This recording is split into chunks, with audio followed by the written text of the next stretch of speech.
warahmatullahi wabarakatuh. Om Swastiastu, Namo Buddhaya, salam kebajikan, dan salam sejahtera untuk kita semua.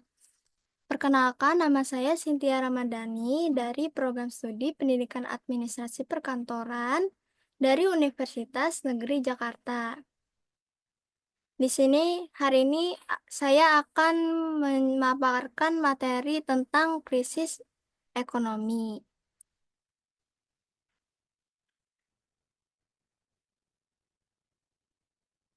Izin share screen ya, teman-teman.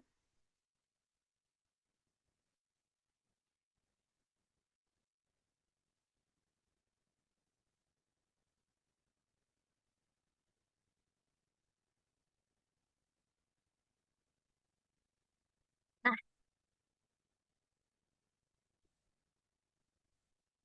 kelihatan nggak di kalian?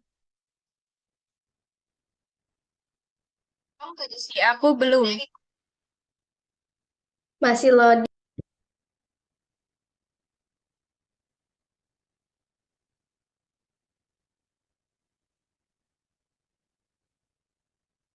Udah kelihatan? Di aku masih loading. Iya, sama. Sinyal mungkin Oh, baru baru udah. muncul. Kalau udah kelihatan, kabar-kabar ya, guys. Udah kelihatan. Sudah? Sudah, sudah.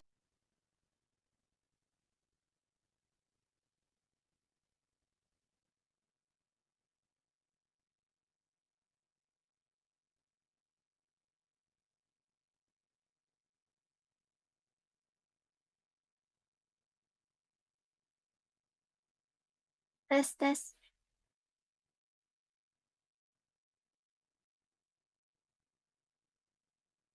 Nah, saya di sini akan memaparkan materi tentang krisis ekonomi.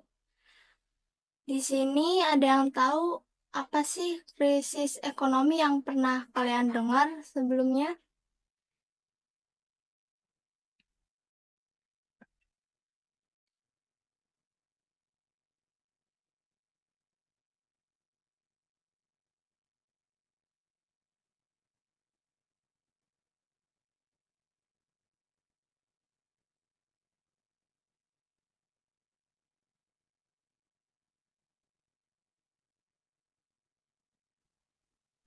Aku pernah dengar tentang Indonesia terdampak perlambatan ekonomi secara global, Bu. Oh, apa sih dampaknya menurut Elisa? Kalau dampaknya itu ekspor Indonesia tuh menurun karena permintaan dari negara-negara mitra dagang melemah, Bu. Eh, Benar sekali. Ada lagi yang lain?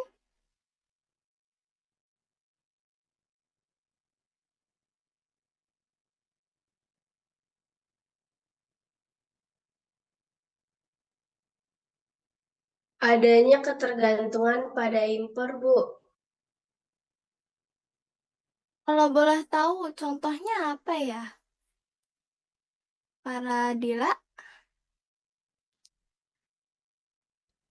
Ya, Bu.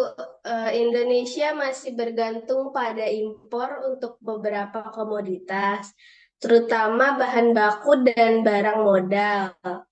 Lalu ada juga fluktuasi nilai tukar rupiah dan kenaikan harga impor yang berdampak pada inflasi dan juga biaya produksi di dalam negeri. Ya, benar sekali, para Dila. Izinkan saya memaparkan materi definisinya. Krisis ekonomi itu apa sih?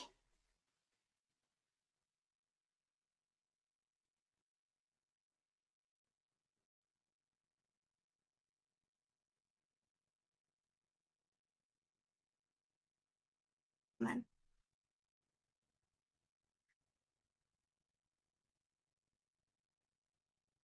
Nah, kita akan membahas apa sih itu krisis ekonomi, apa sih penyebab dan dampaknya krisis ekonomi, terus bagaimana sih awal krisis ekonomi itu muncul, lalu apa saja sih contoh krisis ekonomi, lalu bagaimana solusinya.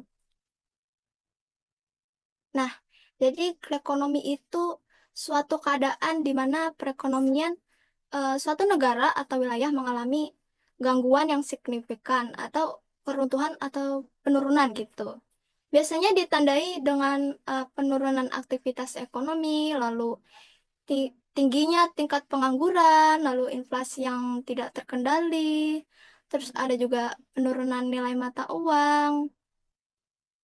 Nah, di dalam kondisi ini ada berbagai sektor ekonomi yang mengalami penurunan tajam seperti sektor industri, perbankan, perdagangan.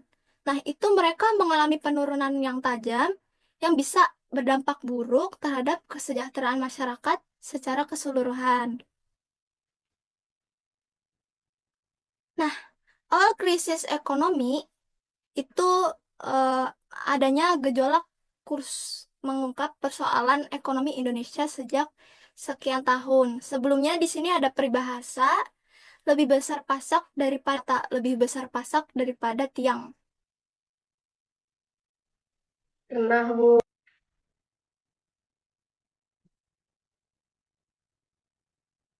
Para Dila tahu nggak apa arti dari peribahasa tersebut? Belum tahu, Bu. Baik, jadi arti peribahasa tersebut, nah, lebih besar pasak daripada tiang. Artinya itu lebih besar pengeluaran daripada penghasilan. Eh, dalam artian boros ya, teman-teman. Nah, peribahasa besar pasak ini umumnya digunakan untuk mengungkapkan keadaan ekonomi seseorang. Biasanya menunjukkan pengeluaran uang lebih besar daripada pemasukan, hingga diibaratkan lebih besar pasak daripada tiang dalam sebuah bangunan. Nah, di sini eh, ada gejolak kurs mengungkap persoalan ekonomi Indonesia sejak sekian tahun. Gejolak ini nilai tukar rupiahnya sejak tahun 1997 seharusnya membuka mata hati terhadap berbagai persoalan mendasar yang menghadang ekonomi sejak sekian tahun sebelumnya. Presiden Soeharto dalam berpidato di depan DPR pada tanggal 16 Agustus 1997 mengatakan guncangan-guncangan yang melanda mata uang di berbagai negara di kawasan Asia Tenggara akhir-akhir ini adalah wujud nyata dari pengaruh negatif perekonomian dunia yang terbuka. Kebanyakan negara berkembang, termasuk Indonesia, tampak masih menganggap remeh kondisi kesenjangan ini. Alasannya, kesenjangan atau defisit transaksi berjalan bisa ditutup dengan arus modal dalam bentuk pinjaman luar negeri dan penanaman modal asing. Sektor moneter tidak pernah dan tidak akan pernah lepas kaitannya dengan sektor real. Mengapa demikian? Karena bagaimana keadaan sektor moneter dengan segala perangkat kebijakan dan berbagai lembaga keuangan yang menopangnya itu tidak bisa berdiri sendiri. Nah, bagi pemerintahan sendiri, pelajaran yang bisa ditarik dari krisis ekonomi ini, yang pertama yaitu perlu membenahkan diri, eh, maaf, perlu membenahkan manajemen pembangunan dan pemerintahan. Lalu yang kedua itu reformasi sistem pengambilan keputusan. Lalu yang ketiga itu pengembangan kelembagaan yang menopang peningkatan dinamika perekonomian. Lalu di sini ada penyebab krisis ekonomi. Nah, di sini yang pertama yaitu kegagalan kebijakan pemerintahan. Eh, kebijakan ini tidak efektif seperti tingkat suku bunga yang tidak sesuai atau defisit anggaran yang terlalu besar, lalu bisa menyebabkan atau memparahkan kondisi ekonomi di negara tersebut. Lalu yang kedua yaitu ada gelembung aset atau aset bubbles. Ketika harga aset tersebut, properti atau saham itu melonjak di luar nilai fundamentalnya, itu dapat memicu ledakan gelembung ekonomi ketika harga kembali jatuh gitu. Lalu yang ketiga yaitu ada kegagalan sistem perbankan. Perbankan yang terlalu banyak memberikan kredit kepada pihak yang akan itu krisis perbankan yang pada akhirnya mengganggu stabilitas keuangan gitu. Ada juga dampak krisis ekonomi. Yang pertama yaitu penurunan daya beli masyarakat. Dengan menurunnya pendapatan ini eh, dan naiknya harga barang, masyarakat pasti akan protes karena dapat menyulitkan untuk memenuhi kebutuhan mereka sehari-harinya.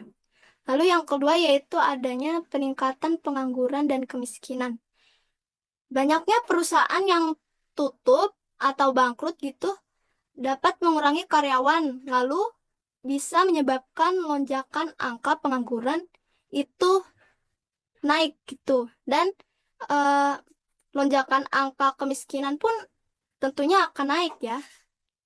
Lalu ada kestabilisan politik dan sosial. Krisis ekonomi ini sering diikuti dengan protes massal. Protes massal itu kebanyakan masyarakat itu tidak puas gitu. Ada juga politik itu lebih luas. Makanya banyaknya masyarakat itu protes gitu. Lalu ada penurunan investasi. Krisis ekonomi ini eh, ada ketidakpastian ekonomi yang menyebabkan investor itu ragu untuk menanamkan modal yang pada akhirnya bakal memperlambat atau menghambat pemulihan ekonomi.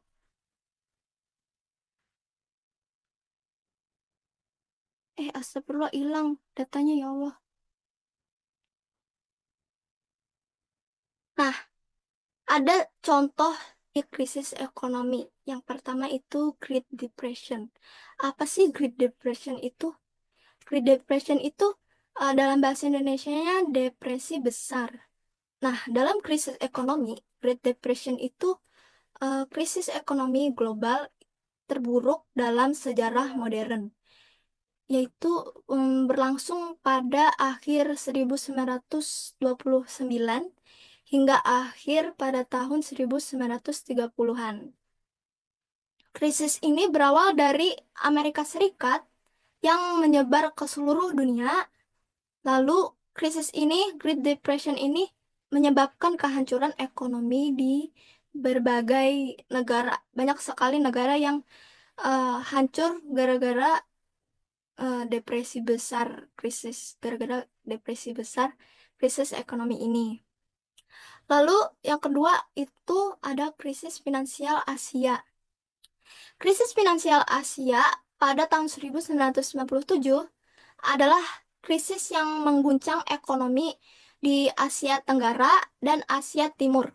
Krisis ini dimulai pada tahun 1997 dan cepat sekali menyebar ke negara-negara lain seperti Indonesia, Korea Selatan, lalu Malaysia, dan Filipina. Lalu ada krisis keuangan global, yaitu krisis finansial yang dipicu oleh keruntuhan pasar kredit dan perumahan di Amerika Serikat.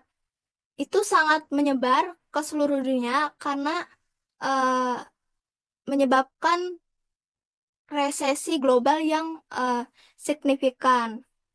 Lalu, jika ada krisis ekonomi ini, bagaimana sih? Dan apa sih solusi dari krisis ekonomi tersebut? Nah, solusi dari krisis ekonomi itu, yang pertama, adanya kebijakan moneter yang tepat. Eh, ke pengaturan ini bisa di apa sih? Serta injeksi likuiditas dari bank sentral. Lalu bisa juga abilitaskan pasar keuangan. Lalu yang kedua yaitu reformasi struktural. Negara itu perlu melakukan reformasi di sektor-sektor penting seperti nah, mereka ini eh, gunanya untuk mencegah terulangnya krisis di masa depan ya. Lalu ada stimulus fiskal. Nah, pemerintah itu dapat memberikan stimulus fiskal atau bantuan langsung kepada masyarakat. Hal ini untuk meningkatkan daya beli dan mendorong pertumbuhan ekonomi tersebut. Lalu solusinya yang terakhir yaitu kerjasama. Biasanya orang-orang kerjasama pemerintah itu kerjasama dengan lembaga internasional Bank Dunia. Nah, ini mereka dapat membantu negara yang mengalami krisis untuk mendapatkan bantuan finansial atau teknis.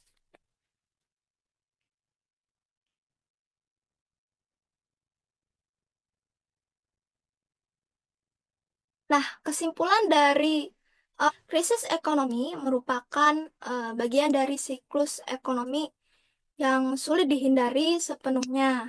Tetapi, dengan pemahaman yang baik tentang penyebab krisis, bagaimana cara penanganan kita untuk menghadapi krisis ekonomi? Nah, kita dapat minimalkan dampak dan mempersiapkan diri dengan lebih baik dengan ekonomi yang berkelanjutan dan tetap pada peran. Lalu tetap ya, ini yang ditekan.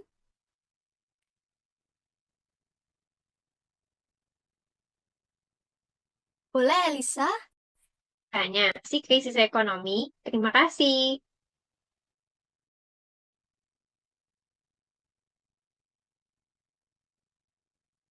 Elisa, maaf. Boleh diulang nggak? Nge-lag.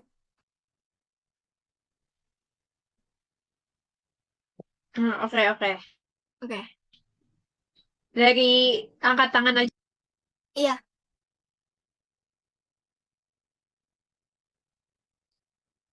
baik, Elisa. Silakan sampaikan pertanyaannya.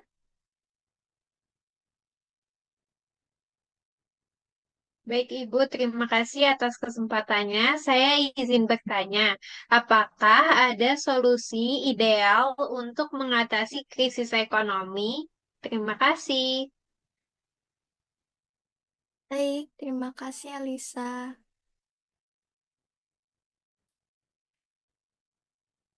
Hmm, pertanyaan Elisa tadi, apa sih solusi ideal untuk mengatasi krisis ekonomi?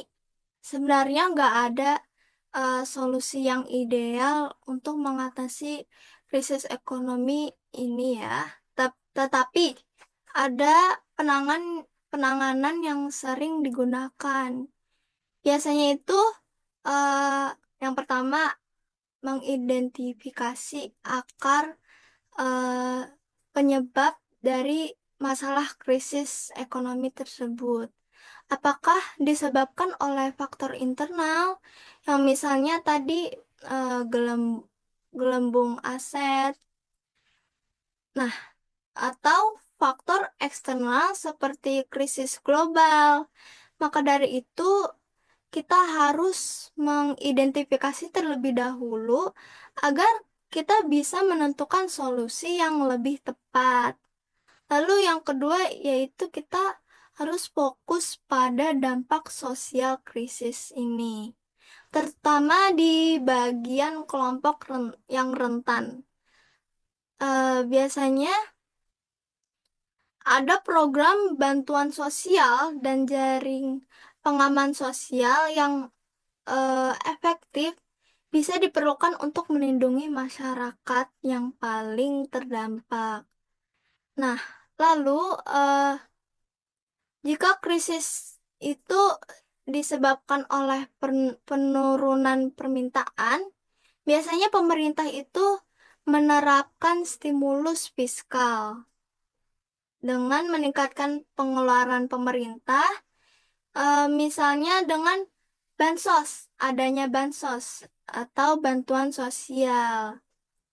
Lalu juga bisa menurunkan pajak atau mendorong konsumsi dan investasi. Nah, apakah sudah terjawab, Elisa?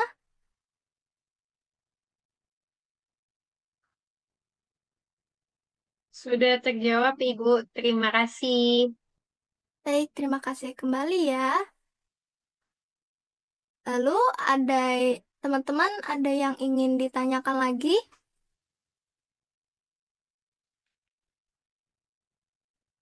Aduh, boleh Amelia sampaikan pertanyaannya.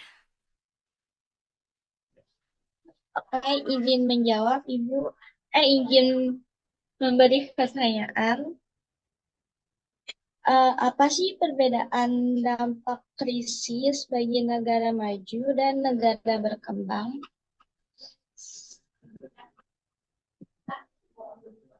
Baik, pertanyaannya. Terima kasih ya, Amel. Pertanyaannya tadi, eh, apa sih perbedaan dampak krisis bagi negara maju dan negara berkembang? Dampak dampak krisis ekonomi ini eh, pastinya bisa dirasakan semua orang ya, semua orang, semua negara, baik maju maupun berkembang. Tetapi intensitas dan jenis dampaknya itu bisa berbeda. Perbedaannya ini bisa disebabkan oleh perbedaan struktur ekonomi, lalu tingkatnya ketergantungan, eh, adanya perdagangan internasional, lalu tingkat perkembangan institusi di masing-masing negara. Nah, perbedaan utama dari dampak krisis negara maju itu contohnya adanya pengangguran yang meningkat. Krisis ini banyak banget ya pengangguran meningkat yang bisa di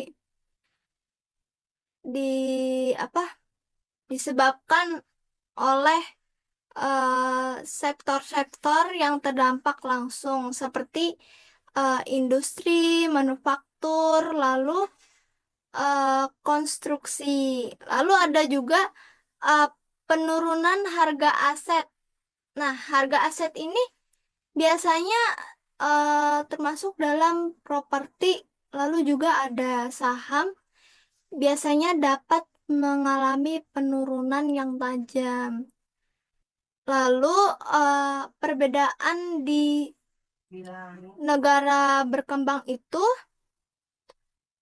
biasanya ketergantungan pada bantuan internasional. Di negara berkembang itu seringkali nih bergantung pada bantuan internasional dari lembaga luar seperti IMF, lalu juga ada Bank Dunia untuk mengatasi krisis ekonomi tersebut. Bagaimana Amelia? Apakah hmm, jawabannya bisa diterima? Baik, Ibu. Terima kasih atas jawabannya. Makasih kembali, Amel. Apakah ada yang ingin ditanyain lagi nih, teman-teman? Baik, silahkan untuk menyampaikan pertanyaannya. Baik, Ibu, terima kasih atas kesempatannya. Saya izin bertanya, apakah krisis ekonomi itu bisa diprediksi? Eh, Jika bisa, bagaimana caranya? Oke, Terima untuk kasih. sama-sama, terima kasih Silka. Baik, untuk memprediksi krisis ekonomi ini. apakah bisa ya untuk memprediksi krisis ekonomi? Bisa jadi iya atau tidak, karena krisis ekonomi ini seringkali disebabkan oleh interaksi kompleks dari berbagai faktor. Jadi, sehingga sulit untuk diprediksi. Jadi, dengan menganalisis data ekonomi dan keuangan, serta memperhatikan tanda-tanda peringatan dini, kita dapat meningkatkan kewaspadaan nih, dan mempersiapkan diri untuk menghadapi potensi krisis ekonomi tersebut.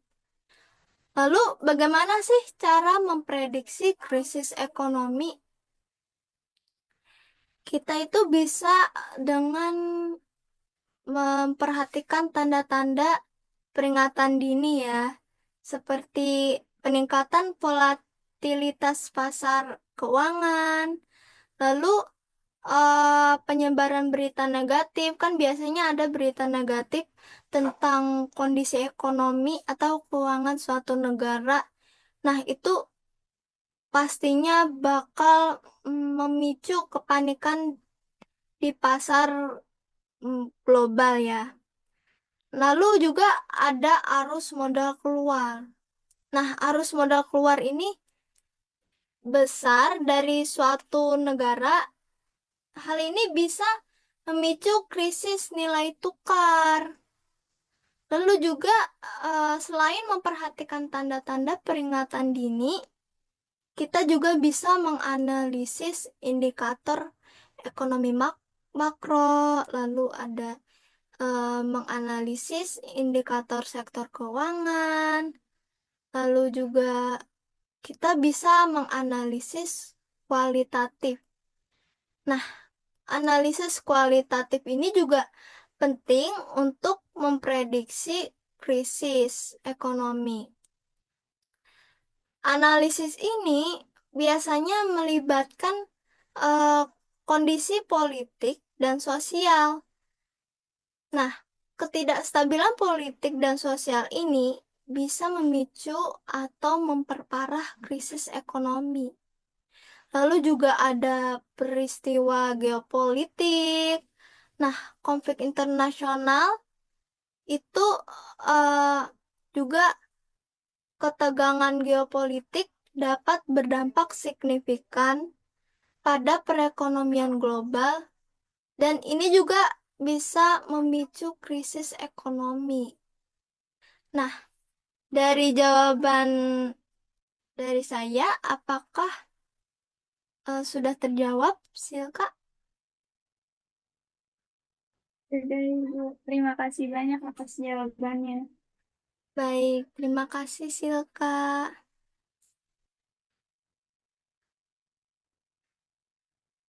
Apakah ada yang ingin ditanyakan lagi, teman-teman?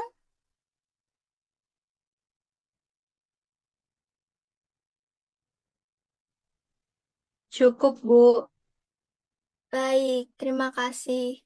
Kalau begitu, saya tutup ya. Terima kasih atas kehadiran semuanya. Semoga materi ini bisa jadi pembelajaran untuk kita bagaimana cara menghadapi krisis ekonomi.